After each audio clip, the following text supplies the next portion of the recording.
Hi friends, അപ്പോൾ നമ്മുടെ ചാനലിലേക്ക് എല്ലാവർക്കും സ്വാഗതം കേട്ടോ. അപ്പോൾ നമ്മളിന്നിവിടെ ഉണ്ടാക്കാൻ പോകുന്നത് ഒരു സദ്യ സ്റ്റൈൽ ക്യാബേജ് തോരനാണേ. അപ്പോൾ അതിനാവശ്യമായിട്ട് ഞാൻ ഒരു വലിയ സൈസ് ക്യാബേജും പിന്നെ ഒരു മീഡിയം സൈസ് ക്യാബേജുമാണ് ഇവിടെ എടുത്തിട്ടുള്ളത്. അത് നന്നായിട്ട് കഴുകിയിട്ട് വെള്ളം വാര വയ്ക്കണം കേട്ടോ, ഒട്ടും വെള്ളം പാടില്ല. പിന്നെ നമ്മൾ ഇതിലേക്ക് ആവശ്യമായിട്ടുള്ള ഉപ്പ് ചേർത്ത് കൊടുക്കുന്നുണ്ട്. പിന്നെ നമ്മൾ മഞ്ഞൾപ്പൊടി ചെറുതായിട്ട് ഒരു കളറിനും ഒക്കെ വേണ്ടിയിട്ട് കുറച്ച് മഞ്ഞൾപ്പൊടിയും ചേർത്ത് കൊടുക്കുന്നുണ്ട്.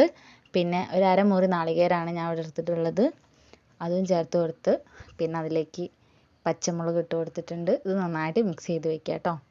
പിന്നെ നമ്മൾ ഒരു ചെറിയൊരു ഉരുളിയാണ് എടുത്തിട്ടുള്ളത്.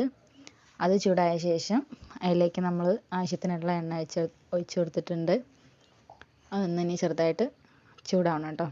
അതൊന്ന് ചൂടായതിൻ്റെ ശേഷം നമ്മളതിലേക്ക് ആ കേബേജിന് ആവശ്യമായിട്ടുള്ള കടുക് ഇട്ട് കൊടുക്കുന്നുണ്ട് കേട്ടോ.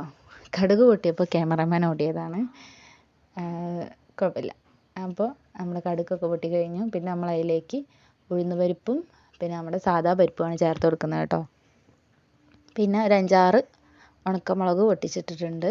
അതൊക്കെ കൊണ്ട് ആയ ശേഷം നമ്മൾ അതിലേക്ക് ഒരു 2 മീഡിയം വലുപ്പത്തിലുള്ള 2 സവാള അരിഞ്ഞത് അതിൽ ചേർത്ത് കൊടുക്കുന്നുണ്ട്. അത് ജസ്റ്റ് ഒന്ന് ഒരുപാടൊന്നും വഴറ്റണ്ട, ജസ്റ്റ് ഒരു 2 മിനിറ്റ് ഒന്ന് ചുമ്മാ ഒന്ന് വഴറ്റിയാൽ മതി കേട്ടോ. അതിലേക്ക് 2 തണ്ട് കറിവേപ്പില ഇട്ട് കൊടുക്കുന്നുണ്ട്.